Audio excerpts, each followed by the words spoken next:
মধ্যপ্রাচ্যে পশ্চিমাদের যুদ্ধের ফাঁদে ফেলতে জাল পেতেছেন ইসরায়েলি প্রধানমন্ত্রী বেনিয়ামিন নেতানিয়াহু, যা এই অঞ্চল ও বিশ্বের জন্য ভয়ানক পরিণতি নিয়ে আসবে বলে সতর্ক করেছেন যুক্তরাজ্য নিযুক্ত ইরানি কূটনৈতিক সৈয়দ মেহেদি হোসাইনি মতিন।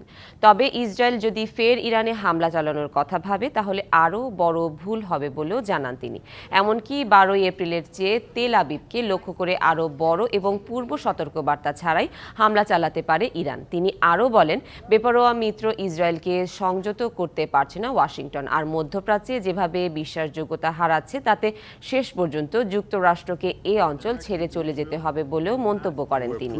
এদিকে ইসরায়েলে ইরানের নজিরবিহীন মিসাইল হামলা চালানোয় তেহরানের ওপর আবারও নিষেধাজ্ঞা আরোপ করতে চলেছে যুক্তরাষ্ট্র ও যুক্তরাজ্য।